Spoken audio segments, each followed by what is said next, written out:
I really want to talk about the child of shell Cordovan in bovine form. So today I wanted to talk about Essex and its derivatives. There's also Dublin and Derby. I'm really excited about this one. Let's go, Nick.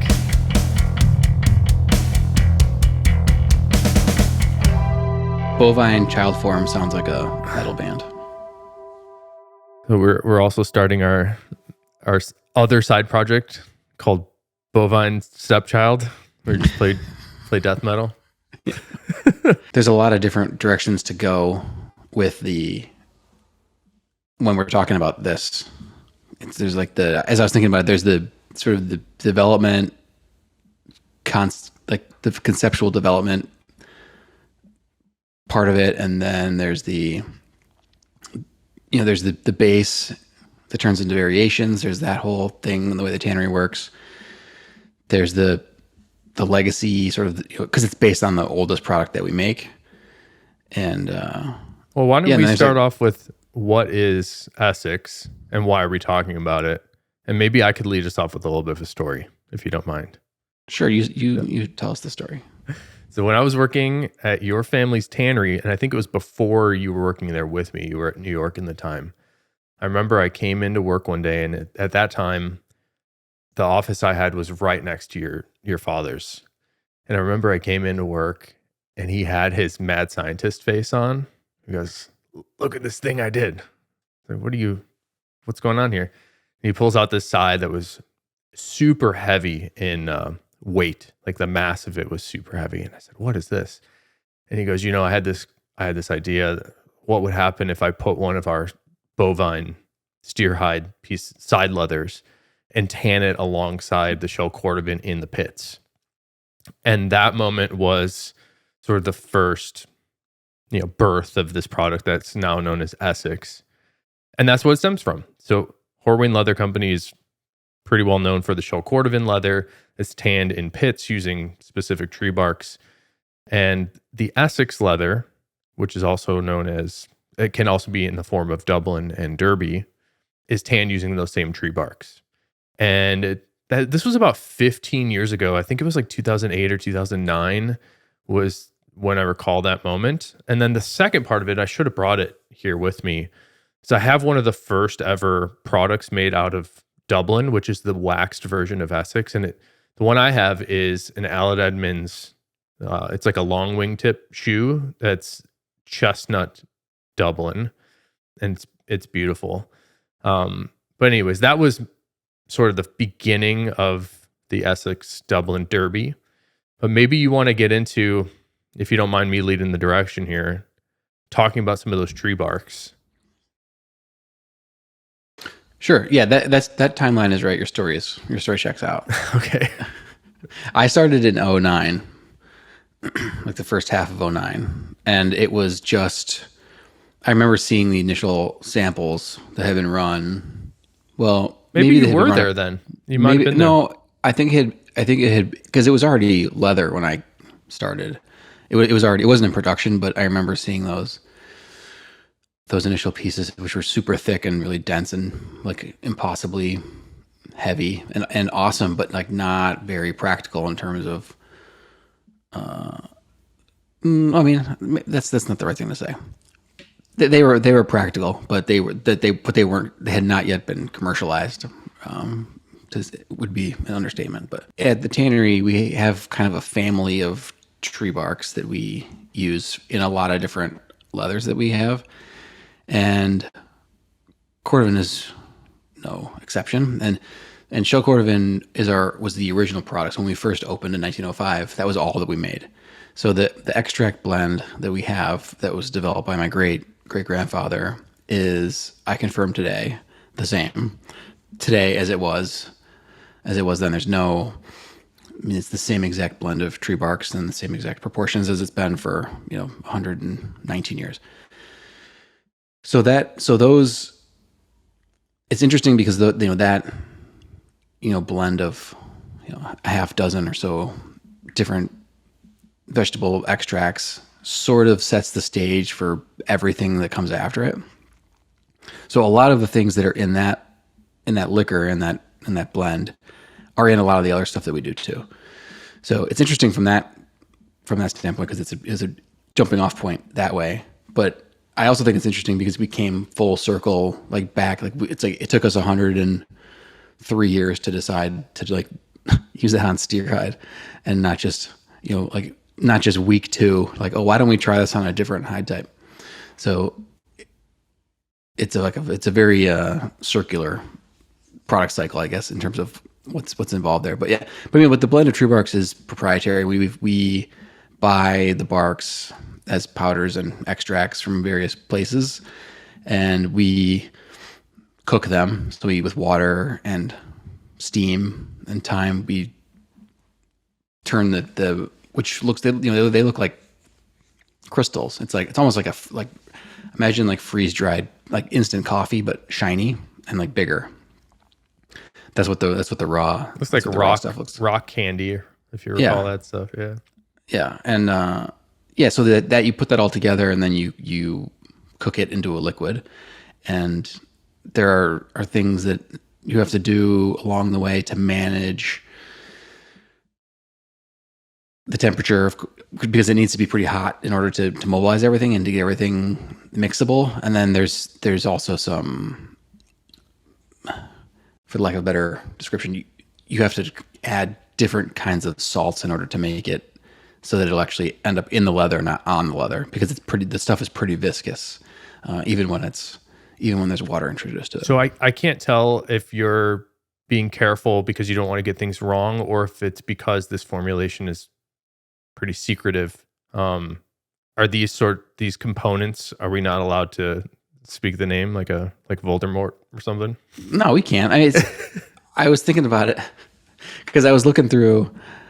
I mean, I'm sure they've all been said at some point somewhere. But I was like, I don't think I should just like list them all off. No, but like people should know, like, okay, tree barks, like, what is it, like an oak tree? Like, what does that mean? Right? Yeah, I mean, the traditional tree barks in the industry are oak and chestnut and mimosa and quebracho and birch, and I mean, there's a handful of others. I mean, it's just there are tree barks and trees that are chosen for having a very high tannin content because that's what you're after, and all of the barks have different when they're rendered, I guess, for the lack of a better term, into the what you want in order to turn them into something that you can put into leather. They all have different colors and they have different attributes and they give you different characteristics. So that's why they use a blend, and you don't just use a straight shot of really anything. I mean, you could, but so you kind of want to diversify what you're doing. So the one that we were just talking about, the one that's I think most recognizable and maybe the most the one that if people come on a tour, the one they probably smell the most is quebracho, which is a really dark. The crystals are like, they look like, it's almost like obsidian, but it looks like, right. That's a good one. Yeah. It's browner, but yeah. So that's in a handful of the products that we make, and Cordovan's one of them, and then by extension Essex. Yeah, and that's a very traditional, old timey. I mean, we still get it still comes in burlap bags from South America, and it's like it's come that way. I mean, I think that there was some like that contract or that supplier has been the same supplier since like 1939 or something, or 41 or something. It's been a long time. So I'm not about to give up your formulations, but one of the things that I think is interesting about Horween leather in particular is there's all these different departments, each of which are a separate company for many other parts of the world. So for example, cooking these tree barks is an entire business for somebody. Like a Horween leather could, in theory, just purchase these cooked down tree barks and have them sent to you in like a liquid tanker that they would ship gasoline in, kind of looking thing. But that also goes for, retan departments, finishing departments, splitting departments, like other tanneries outsource some of these things. And it's, for me, very interesting that you chose to maintain the cooking of the extracts in-house. One of the things and I'll delete this if it's inappropriate, but one of the parts of the formulation that is amazing to me is you sort of can somewhat quantify how much water goes into it, but part of the formulation is cooking those tree barks with steam, which is where the water is introduced as that condenses and turns back into water. I find that amazing because there's no like add X amount of steam. It's like put steam on for this long and cook it down and spin, right? There's a little bit of wizardry and magic in all the pit tanning from my experience. Speaking with Neil, who used to work there, and I think he worked there for like 47 years or something. I remember 49. Yeah, he was training me in the liquor yard there. He retired like 3 or 4 months short of 50 years. Yeah, almost made it. I remember he would walk down this row of pits where all the leather was tanning inside of the liquors, and he said, "All right, smell this one over here. Okay, that one smells like it needs a little bit more liquor." It was amazing that he could sort of just smell it and look at the color and the viscosity of it, like how thick the stuff was. It was pretty interesting. And then he has I believe it's called a barcometer, but it's a hydrometer. Yeah. Is that what I thought there's one that measures salinity. It's the same thing. Yeah. You're measuring specific gravity. So like the relationship of density to just regular water. Anyways, it's kind of like, I don't know, I make a lot of coffee, and it's kind of like making coffee, where it's like, all right, well, this one I had this morning was a little strong. Maybe I'll turn down the temperature of the water, or I'll increase the amount of grounds. And every time it's a little bit different, and it's a little bit of an art as far as I can tell. And that goes the same for the liquor yard, which I just think is amazing. So I thought that was worth noting. So it is an art. Yeah, because it's with all of tanning, I mean, it's a natural material, and there's a certain amount of space for a certain amount of shells in a given pit, depending on what stage of the tanning you're in. And they're not all the same size every single time. So you've got a different amount of hide substance in each pit, each different time. So you've got different sizes and different thicknesses, and then different times a year. And then on top of that, you've got your tannin component is tree barks, so that's inconsistent. So there is, I mean, the cooking terminology is the correct way to think about it, and it's a quote, formulation, but that needs to be taken with a grain of salt, because you have to. For the first 30 days, I mean, there's an adjustment that happens every single day. Yeah, it's amazing. It's amazing that anything gets completed and turns out so nice as it does. But this was all to say that this Essex Dublin Derby that we wanted to talk about is tanned in that same way that the Cordovan is, however, in a very different method. So pit tanning takes 2 months for the Cordovan, and one of the reasons is that leather and the membrane of the shell is so dense, it takes a while for it to penetrate. And they like to do that in a gentle way. If they tan it a little bit too quickly, it can make the tensile strength a little bit wimpier and a little bit more like a paper, like a little bit more rippy, you might say, if you tan it too quickly.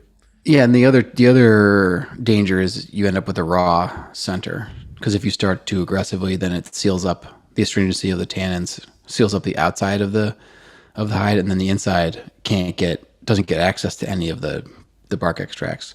So you have to start with something gentle to get it ready to go, and then you can give it the full shot. But yeah.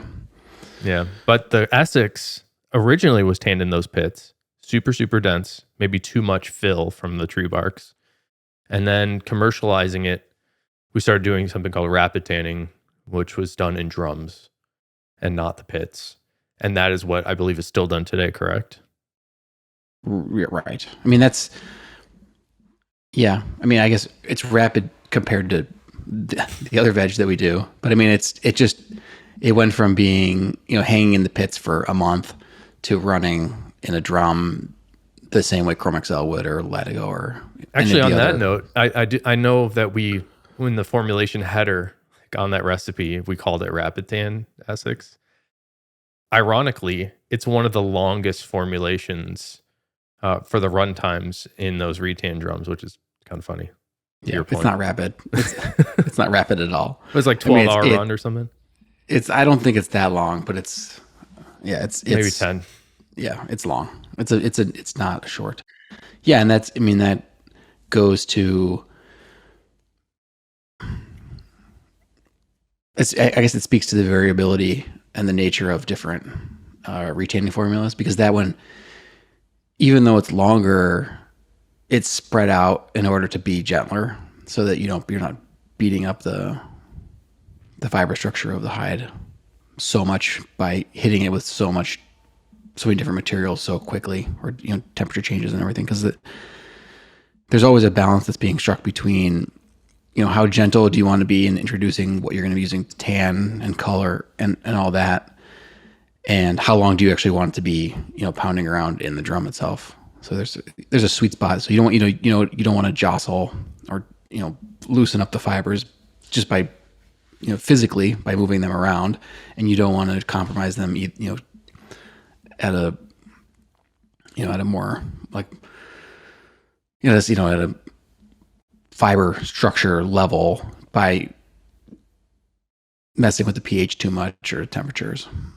So what were some of the takeaways that you had from speaking with your tanners today? So it was interesting because so we have two chemists, Esteban, who is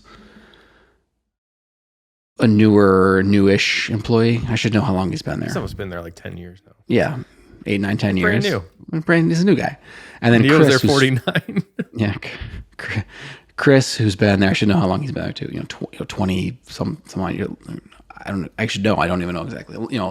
But he's been involved in the industry his entire life, and his family has been tanning in the tanning business for, I think he's 8th generation. Yeah, 8 generations going back into Austria. He's got cousins that have a tannery that's there. That's much older than Horween. So different kind of perspectives, I guess, on the same process. But I mean, the takeaway was more or less that there's very much a reason for doing everything, even though it seems like, you do these things and they're so old fashioned, there must be a better way to do it or a faster way to do it. That there's definitely a reason to do everything. And you alluded to the cooking of the liquors, that we do that at our facility. And that's almost purely a control thing to make sure that the concentrations are exactly what they need to be, or what we want them to be.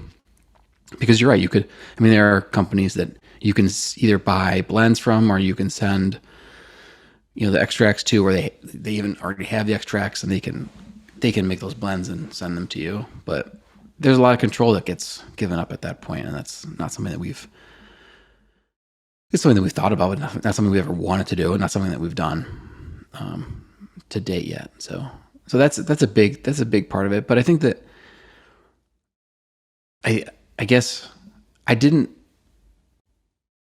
I mean, Esteban gave me like a chemistry lesson, and hopefully we were talking about having Esteban on last week, and he's going to do it. And I think we'll get Chris to do it too. Good. Not at the same time though. But yeah, it's amazing how complicated it actually is.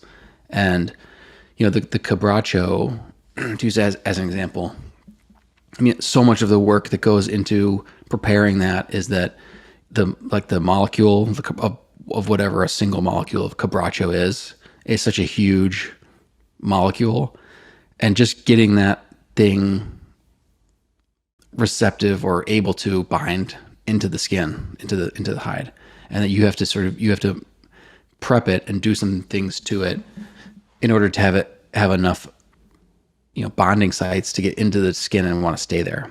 So that's it's tempting to say like, oh, this is just tree barks and it's what it smells like, burnt coffee and barbecue, and you just whatever, you cook it with steam in a big wood drum, big wood barrel, and then you throw on the leather and it's done. And it's just like the way you do it.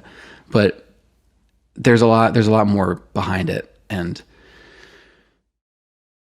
the blends speak to that, because I think that when you start to want to achieve different things out of different leathers, you have to consider exactly what you're putting into it. And with the Essex, that's definitely the case because it's similar. The tree bark extract is the same in Essex as it is in Cordovan, but that's really the only similarity. I mean, the oils are different, the way it's conditioned are different, how it's dried is different, the colors that are available and the weights and everything is different. So it's an interesting balance that needs to be struck whenever you're adapting or coming up with something new that's based on something that's old. Right. Well, I think it's like that experiment your dad showed me, what is that, 16 years ago, that was a good one. That's because it's really seemed to pay off, and it's still to this day a material that I choose to use. Beautiful. It ages really nicely, has a great feel, has a great look, very natural veg. And the interesting thing about tree barks, that this will be an oversimplification, but the way Esteban explained it to me that really helps my brain, by using tree barks and tanning with tree barks, or alternatively tanning with something like an olive leaf, or tanning with chrome salts, you're essentially binding this organic collagen of the fibers of the animal with wood. So you're essentially turning the skin into partially wood, that helps my brain think about why you would use these woods, because it sort of gives you the character of wood, as opposed to the character of metal, which is good for other reasons. And anyways, with the Essex, which was the first product, and I'll define this one more time. Essex is steerhide or horsehide leather, or any non-Cordovan leather that's tanned using the Cordovan liquor. Is that succinct enough? Yeah, it's using the tree bark blend during retanning to give it the veg retannage that it gets. Because you've done horse Essex. Yep. I think you've done some bison. It can be done on different animals. When I say horse, I mean specifically the horse fronts and not the horse butts. Although I suppose in theory you could do a horse butt Essex, but it's like, why? We've done it. Yeah. Yeah. Tell me about that. Okay. It's fine. Yeah. We'd rather make Cordovan. Yeah. I mean, as anytime we choose to do like a work shoe butt or anything that's not Cordovan, we're giving up 2 shells every single time. So it doesn't always make a ton of sense. And one of the main limitations with horsehide is the selection, so the cosmetic quality of the surface. And horsehides are notoriously have a lot of healed scratches and a lot of stuff going on. And so not only are you giving up 2 shells, but you have to go through and pick out the ones that are clean enough to use on the grain side. So Cordovan is nice because you circumvent that a little bit because you're using the inside. So the grain matters. It has to be structurally sound, but if it's got some heel scratches and stuff like that going on, it's going to be. I mean, it might be exposed if it's an online product like a wallet, but if it's a shoe, it's going to be you won't even ever see it. So it's a little bit of a different consideration. The weights and thicknesses of horse are also very challenging for somebody making stuff out of leather, because the horse butts can be quite thick, even up to like 10, 12 ounces I've seen. But the fronts, you'd be lucky to get, like, it depends on the tannage, but you'd be lucky to get 4, 4.5, more often closer to 3 in my experience. Yep. And that's in the same hide. So you're going from 3 to 12 perhaps in the same skin. It's a pretty difficult hide to use. Yeah. This is maybe for a leather nerd, but a cowhide or a steer hide, the heaviest part of the steer hide is like right at the backbone. And as you go down from the backbone to like where the belly would have been, it gets thinner. And a horse is not like that. It's not linear like that. It's like a triangle. So from like the neck would be like the top of the triangle, and then the points of the triangles would be down at the corners of like where the shells would be. This is very hard to picture if you don't have a picture. And so that has the effect of the front, like the front legs are super lightweight. And so the weight falls off in like a very sensical way, which makes it very hard to use. So that's why, I mean, like the Cordovan itself has a different weight from one side to the other in a way that doesn't make any sense if you're thinking about a steer hide. So to your point, that it's challenging. It's a challenging product in general, but it's challenging for the selection, for the weights, and for all kinds of different stuff. But when it's right, it's really right. People seem to love it. Yeah, I've said it before. I mean, specifically when talking about Cordovan, it is not, and you can probably speak more than me to this. It's not easy to work with. Like it doesn't want to do what you want it to do, but once you have it into the final form, like once you coax it there, it will last forever as long as you take care of it. Well, yeah. I mean, since the topic here is about Essex and Dublin, I guess I can compare the difficulty in using Essex and Dublin versus Cordovan. And you're right.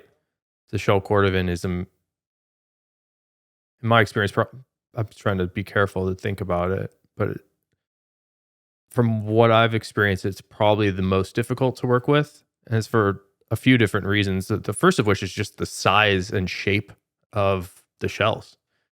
They are random shapes. They're, sometimes half a foot, sometimes they're 2.25 feet, sometimes they're 1 foot. I mean, they're just random ovals, and they can be different shapes. So in our case, making belts, it's not long enough to make a single piece belt. So using something like the Essex or the Dublin leather is great because the hide or the side of a bovine, and I think I would like to talk about the difference between steers and cows sometime. maybe not today, but most of the leather we're using is steer hide. They tend to be pretty long. So I sometimes can get 2 belt lengths out of one length of the animal, where on the Cordovan, I need 3 shells to make 1 belt. So it's tough for that.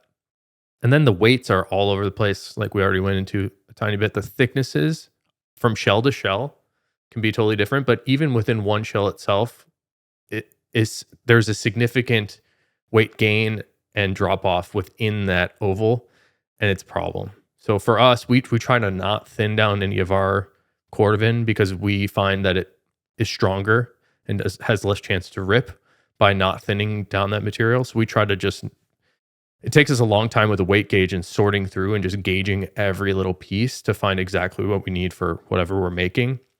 So the weights are tough. And then the biggest one I think other makers may have come across a lot is, and even at the tannery, you come across this. There's a little bump split that you do in the wet end. And thinning down the Cordovan is quite treacherous because the membrane is so dense that it sort of shimmies your blade.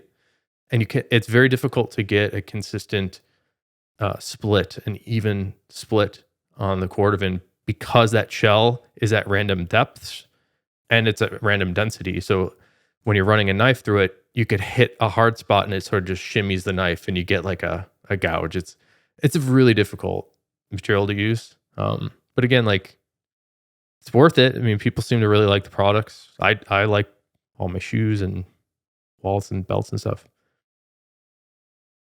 Maybe I covered all the negatives of Cordovan. I mean, it's expensive. I don't know. Oh, it's super. The density changes, and just the density in general. Yeah, that it makes like a splitting knife wants to like jump, which can give you sections that have all kinds of different, like either the section that doesn't get split enough or gets over split, or there's a whole different. But that can really happen on anything. That can really happen on something that's raw. Like you don't want to be working with something that's raw, but if you end up trying to split something that ends up being raw, like you do the same. Imagine mowing the grass, but there's like small boulders that you can't see all over the place. Yeah, or just like clumps of thistles that you can't see. You just like run over them and your mower just like stops. But anyway. Yeah, Essex is different. So we tend to get on Horween only tan sides of leathers. They don't, as opposed to tanning a whole hide. The side is steer hide cut down the backbone, so you end up with 2 sides per hide. And those sides tend to be, and the Essex, I remember the yield used to be like 19 and a half feet. I don't know what you're at these days. It changes seasonally, but roughly speaking, each side is around 20 square feet, as opposed to the Cordovan, where you're getting about 2 square feet. So the yield and size is much more manageable and nice to work with, because you can run it through your cutting process and you don't have to grab a new piece. You sort of have the one piece in front of you the whole time. You can make larger patterns like bags out of it. Cordovan, sort of impossible. I also really like, I guess we'll go with some positives. And maybe I'll go with the Dublin, because I think, and you can correct me here, Nick, I think the Dublin is more often produced than its brother and sister of Essex, the original, and Derby. Is that correct? Dublin's the most? Right. Yeah, right now that's correct. I think that it's probably in order. I mean, Derby, or sorry, let me start over. In order, Dublin, Essex, Derby, and then there are even a couple more versions that are not really happening right now. Vintage is one of them, which is sort of a softer, has a softer wax on it and it's burnishable. And then there's one called Cambridge, Yep. which I really like. It's like oil But it's pan waxed. It's nice. Yeah, it's like Dublin, but it has the wax that goes on Dublin it's almost like a paraffin. It's like a really hard, really hard wax. We have to melt it, and then it we do roll it on, and it ends up being makes it pretty firm, especially when it's cold. So the Cambridge was just a way to try to give you a similar look and feel and quality, but have it not be quite so hard. I want to give a shout out to Cambridge and Wolverine 1,000 Mile boots. They made some of the most beautiful. It was really nice material to begin with, but there was a 1,000 Mile boot made in color 8 Cambridge, I believe. And this was probably, again, like 10 years ago. Maybe the nicest looking. They were the Kraus boots, if anybody wants to look it up, Krause. And they're sort of the darker burgundy shade. The only problem with those is it had that like weird wingtip that the 1,000 Mile pattern was. I don't really love that pattern, but the leather was super nice. Was that the one with like the stitched wingtip and not the punched one? Yeah. It's a weird, not a classic looking wingtip. Or maybe it is classic. It's just not what you see. Anyways, Cambridge is awesome. Do you recall Bandit? Yes. So this is, I guess we could go into all these, but this is all to say you can start with that base tannage Essex and put different types of finishes, different applications, different, for example, you might want to correct the grain on one and that would turn it into a different material. So each time you do something a little bit different, the tannery likes to rename the product as to not create any confusion with it. So for example, Cambridge is pretty dang close to Dublin, but it also has a little bit of oil in the wax blend. And I think the result there with that Kraus boot, I remember those being really bright and filled in, shiny, which is maybe it was just a light application. But when I saw a blend of waxes and oils, I tended to notice that the luster was diminished slightly by having a little bit of the oil in there. So again, ironically, on the Cambridge, those particular ones were really, really bright. But I've also noticed, sort of also counterintuitively, is if you put extra wax on the Dublin, it tends to also diminish the luster. It makes it a little bit more dull. Where I've noticed, and the Dublin I purchased, we try to have a little bit of a lighter wax coat, and then smooth plate it, mirror plate it with extra, like a bit of heat. And we tend to like the luster we get out of that more than having extra wax. So anyways, wax and oil mixed together, I think is like a sort of like a medium luster for the Cambridge. But it's pretty close to the Dublin. I don't know. Dublin light wax versus Dublin regular wax. I don't even know if you name those different products. I think you just call it all Dublin. But on the lighter colors, like we do a lot of English tan, if you put too much wax on it, it makes the color too dark and people don't understand that burst effect. So we have this base tan, there's this sort of orangey tan, and the wax makes everything go darker and brown. People don't understand they think the leather's not good. From me selling stuff online, we'll get feedback like, hey, this is messed up. Like where you stitched up, their needle went through the leather, it's a different color and it's all gross. I'm like, yeah, that's kind of That was the intent, but people don't really seem to understand it. So this is all to say that you can control the level of wax that you put on the Dublin. So people buying it might want to be aware of that. Yeah, it gets multiple coats too. So I mean, you can control how much you're putting on, how many coats, and yeah. I think I'm getting us into like a non-clear direction here, but I guess the only point again I want to make is there is a base tannage. You can finish it different ways. Dublin is the most common. It's got a wax finish, but it sort of has the appearance of a waxed wood, which I really like. Develops a great patina, and has a really nice feel. It's pretty full. It's not like I don't think I've ever seen it drapey, perhaps because of that harder wax. So if somebody wanted something softer and still want that veg character, you might want to choose an Essex, which is oil finished and does not have the hard wax. Therefore, it's able to be a little softer. Yeah, it's the same product, just no wax. And yeah, that wax sits up on top and can make it pretty firm, or always makes it firmer. So, and it also affects if you did want it to, like if you wanted to put it in a drum and mill it and soften it, the wax doesn't really allow that to happen so well. You end up with a kind of inconsistent breakup, and it's not as great. Gives it like a shattered look. If for a long time, but then that's a good way to talk about Derby, which is just Dublin that's been milled or tumbled in a drum for a short period of time, just to give it like a little bit of like a broken up antique sort of, just it's broken awesome. Up look. Yeah, it's awesome. The only problem I have with Derby, and it's because my lens is very much on small leather goods that you put in a pocket, and they tend to polish in your pocket. When we've sold Derby products before, people wear it for a week and it turns into Dublin. You lose the entire look because the wax just melts back into place and it sort of turns back into Dublin, which is it's kind of a bummer. It happens with shoes too. Like if when you last a shoe or a boot and you polish it or finish it, you end up sort of pulling out and laying everything back down and making it all the same color again. So it's not. It has. I mean, it's not.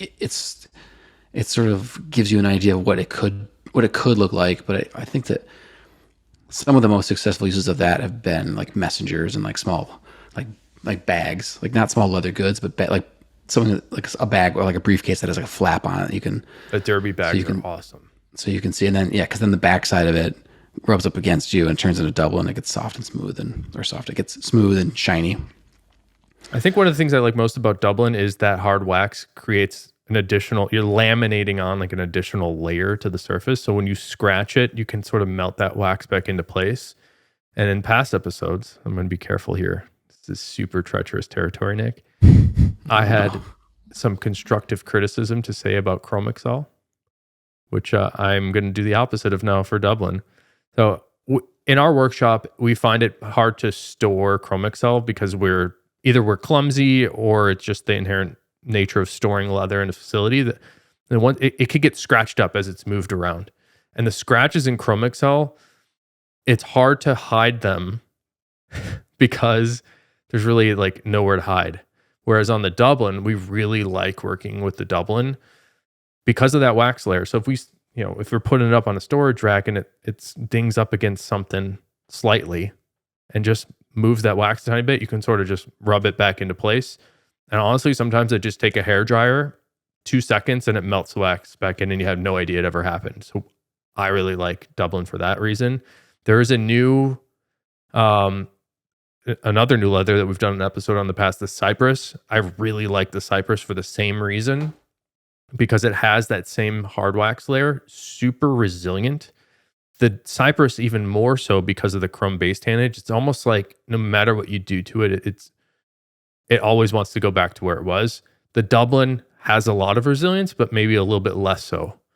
So I've actually been leaning more towards the Cypress recently. I don't think they age in similar ways. I think the break is a little bit less fine on the Cypress as opposed to the Dublin.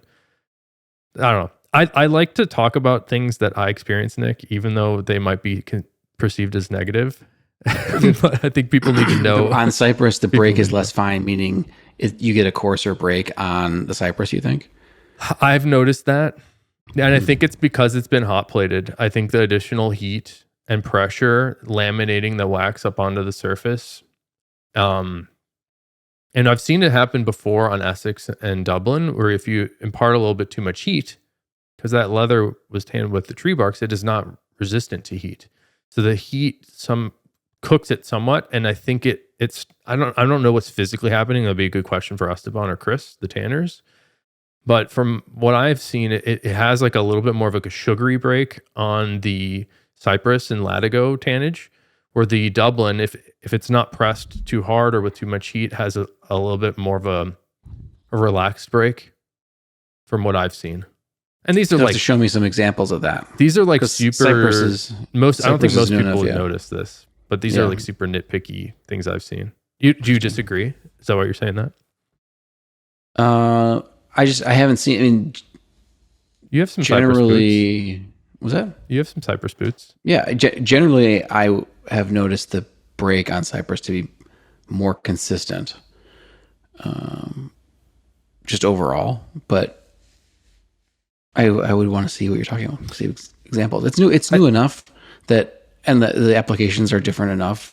And what I've seen, then I just curious to see what you've seen. Consistent. I'll show you. The consistent is an interesting word choice, because I think Dublin has, for me, what I have observed, especially if you look at footwear.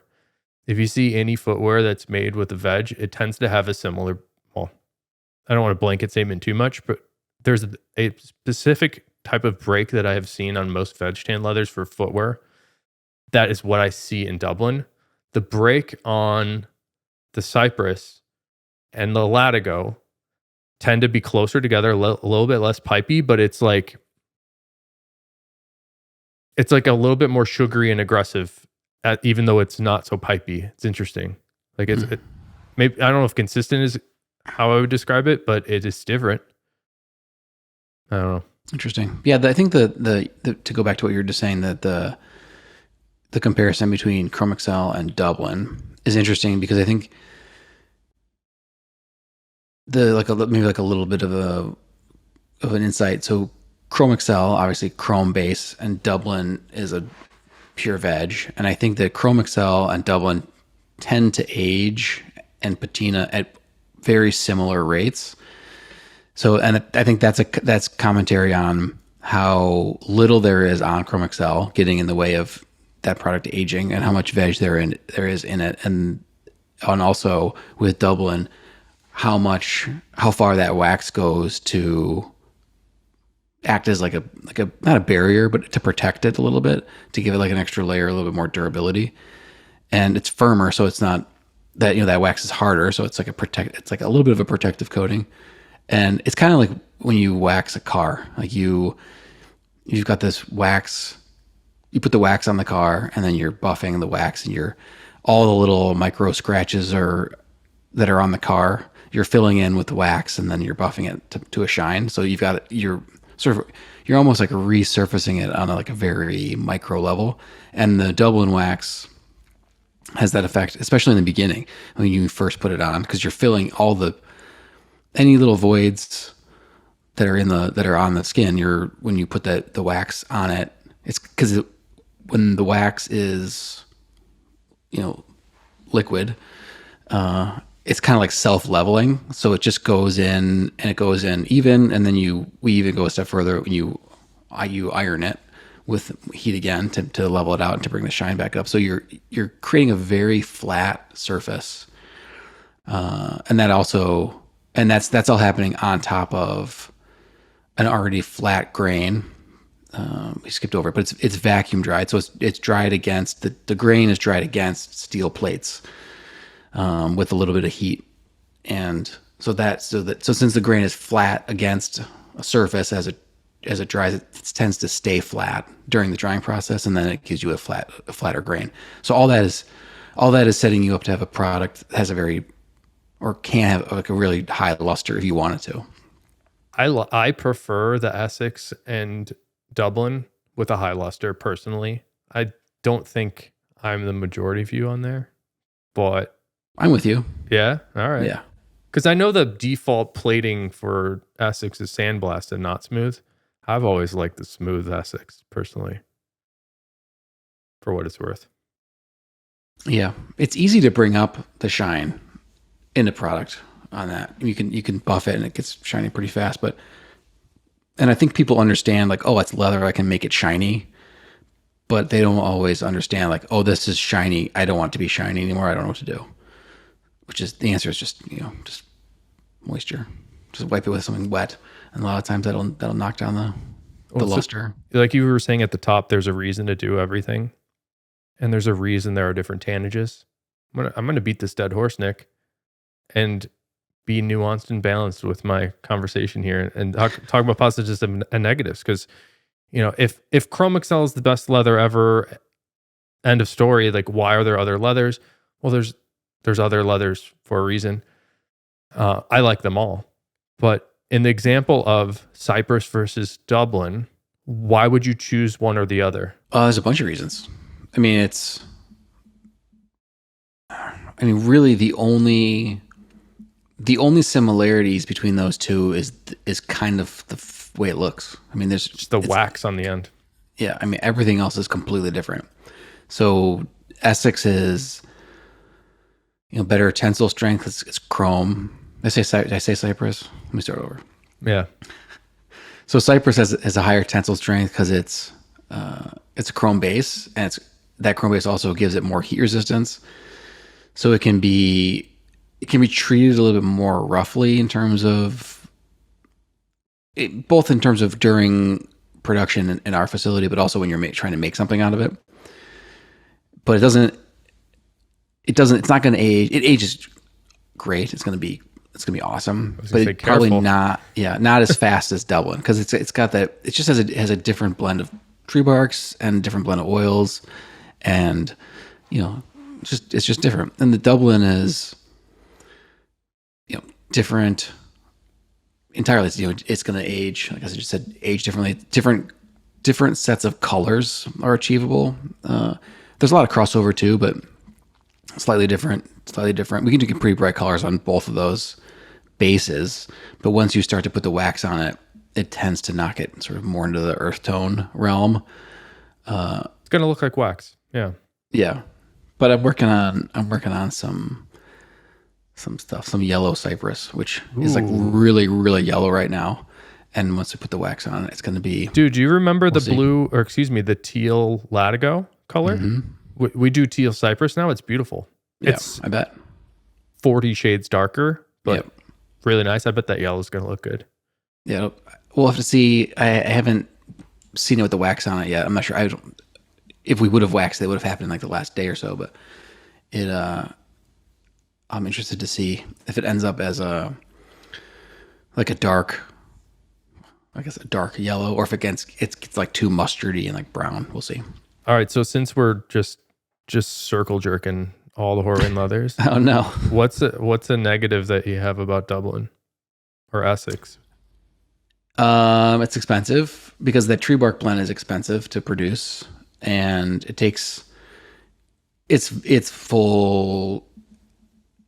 It's very appropriate for us to talk about this on this podcast. Like, it's as full grain as it comes. Like, there's just nothing there that's evening out any of the cosmetic quality. So for me, that's a plus and a minus. I like that. Like, I like all of the character and the cosmetic stuff that's going on, because I think that whatever that lends itself to a uniqueness in whatever product that you have. Like, if you've got a wallet or a pair of boots, whatever, that has a healed scratch over the toe or on the inside quarter, like there's no other pair of boots like that. So it's kind of a way to make something like even if it's a production item, it makes it sort of a one of one.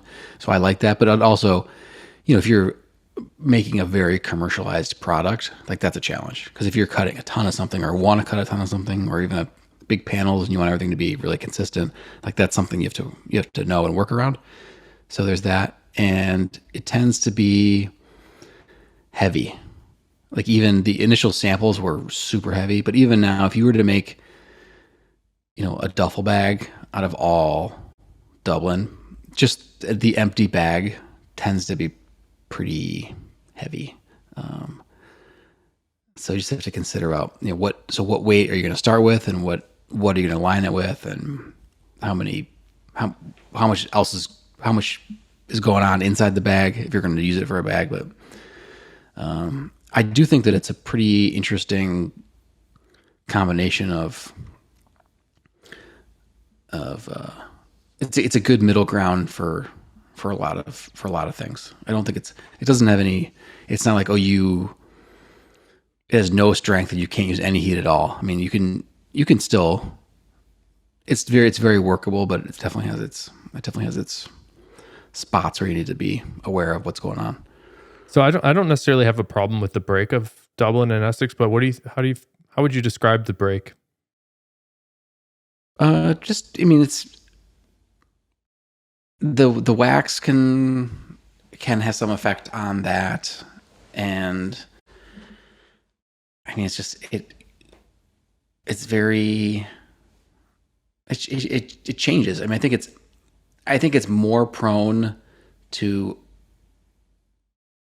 I don't want to say this.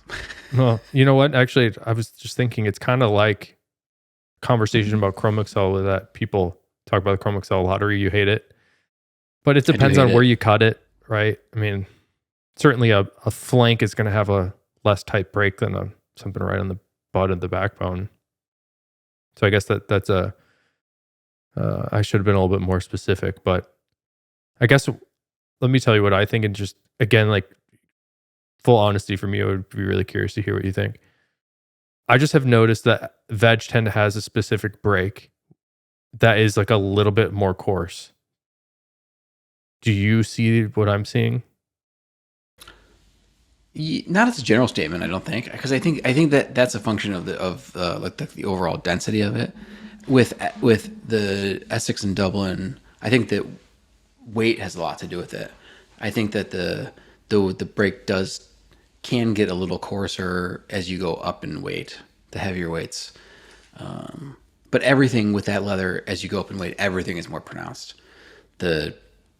Any kind of wrinkles or whatever else is anything that's in the leather you're going to see it, and as it gets heavier, you're going to see it even more, because we're not trying to cover any of that stuff up. I don't know if that answers the question. No, that was good. Yeah, thank you for that. 'Cause I know I was very crude talking about the Horween circle jerk, but I think it's important to talk about, why are there all these different leathers? What's the process? There's pluses and minuses to everything. Let's talk about it. Maybe we could end the chat here talking about some of your favorite products, and please exclude the present company in Essex, Dublin, Derby, or any of the variations of the bovine leathers tan, or bovine or horse front leathers, or bison leathers tan with the shell Cordovan tree bark extracts, otherwise known as Essex and its variants. Yeah. Yeah, I mean, there's it's oddly enough, I don't have a ton of Essex or Dublin stuff. I've got some wallets from you in Essex, and I've got some boots in Dublin, some Chippewa boots. Nice. Which are awesome, which are no longer available, but super nice. And then I think I have a Billy Kirk bag from way back when, which is what I was thinking of when I was mentioning that messenger. The mailbag? It's a schoolboy satchel. Oh, I'm thinking of the Amel. I'm thinking of Amel with the mailbag. Yeah, those are Dublin. Those are super nice. I never had my dad. So that gets me. That's where I was going. So my dad has like a ton of Dublin stuff, and he's got. Well, let me shout out everybody check out Amel Irwin. I think back in the day, you probably saw this bag because it was so beautiful, but I think these days he's making a lot of women's stuff. Yeah. So shout out to Amel. Nice stuff. Yeah, it's not a name although there was a package that came that I saw sitting on John's desk that probably had like a swatch in it or something, but so maybe he'll be coming back through. But he makes nice stuff. But yeah, so yeah, it was like a very beefy messenger. It was Dublin. That was awesome. But my dad has some Coronado bags that are Dublin, and he's got a bunch of shoes. And correction there, doesn't Coronado use a lot of Derby specifically, or they derby it themselves with like a stone tumble. Right. Yeah, they do have some stonewashed, like a bunch of products that they, like you would jeans. Well, and that for, ends up for looking clarity, anybody that's looking that up, that's not something that Horween Leather Company offers. That's something that Coronado does themselves, which is cool. It's super cool. Yeah, I think that they sew the bags mostly, and then they stonewash them, and then they finish sewing them, putting the hardware, and then they put the hardware on after that. Shout out to Coronado. Yeah, nice stuff. Coronado in California. I send a lot of people their way. I like their stuff. Yeah, they do. They've got some pretty cool belts right now too. I gotta check it out. Some horsehide belts, some horse strip belts. If you're looking for a belt, what, those strips, the same strips I use. Mm-hmm. Oh, cool. That's great. They're a little squeaky, but they wear in really well. Yeah, they're nice. That veg squeaky. Interesting. Yeah, they are quite squeaky. Yeah, that's all veggies. Not well. That's how you know it's a veg. Dangerous. It's always dangerous when you say it's all, but yeah, it can be very squeaky. That's one of the funny or not so funny issues with a horsehide or a vegetable tanned holster. It's like the holsters are can be squeaky, and like if you have like an inside the waistband holster and it's like squeaky as you're walking around, it's like kind of defeats the purpose. But yeah. I'm surprised you didn't shout out. Well, I did mention Allen Edmonds at the top. I think they were one of the first brands to do a commercialized version of the Dublin. I'm not sure who did Essex, but I know Shinola was an early adopter of Essex. They had a sort of like variation on the smooth Essex where they had a little bit of a tumbled look to the grain of the Essex that they were choosing. And then they also started pushing you to do a bunch of different colors. So shout out to Shinola for that. Who else? Dude, a lot of colors: orange and green, red, blue, yellow, natural, black. Oh, Nomad and a brown. Nomad is big on Dublin for a while, doing a lot of their wallets and phone cases and watch bands and stuff. Past guest.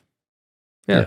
There's a lot of good, and there you go. Is that the Dublin, or Black that's the Dublin, vintage Nomad Dublin? You were surprised I didn't mention some Dublin product. I was surprised you didn't shout out Shinola because I think they were one of the biggest early adopters. Oh, and where I was going with this, I think I'm starting to see more Dublin boots these days too. And I think I'd still feel like we're early days on the Cypress. I feel like the Cypress is going to be the next step. Like I think you're going to see a lot of Cypress. I hope you do, at least. But I just think it's so nice that I don't see why people wouldn't choose it. So hopefully we see more of that too. Yeah, there's still a chunk of people that want something that doesn't contain any chrome. So that's a big reason for some people to choose one over the other. We've talked about how founded or unfounded that feeling is, but love it. All right. It's there. Do we want to encapsulate this conversation with a? I was trying to get an idea from like proportionally, like how much veg extract is in the leather, like compared to as a part of the retanning formula when you compare one leather to another, and like some of our leathers, which are considered like very heavy vegetable retanages, have like 20%. So 20% of the retanning formulation. So if you're looking at the waxes and the oils and the extracts, if you're looking at all of that stuff by weight, because we measure everything by weight for the drums, like 20% would be a really high veg content, and the Essex is double that. So the Essex is 40. It's like 40%. Sheesh. So that's where a lot of the characteristics come from, like the weight. Like it's heavy because there's just a lot of bark in there. It's very, very extract heavy. So I think that's a pretty major distinction when you're looking at that versus just like a whatever quote standard full vegetable retanned, at least from us. and those, that 20%, whatever standard is already going to be much higher than you get in many other places in the world, even when they're talking about vegetable retainage. Love it. That's a good way to cap it off. Although that statement just reminds me of what you guys are doing as a whole over there. Is just like put a ton of stuff in the skin. It's like that's your leathers in a nutshell. A lot of stuff you can't see, but it's in there. Cool. That's true. Do we have favorites today, Nick, or should we just call it a night and go to bed? It's Friday. Hey, you know what? I said I was going to bring 2 last week because I didn't have one. Take one for me then. I have 2.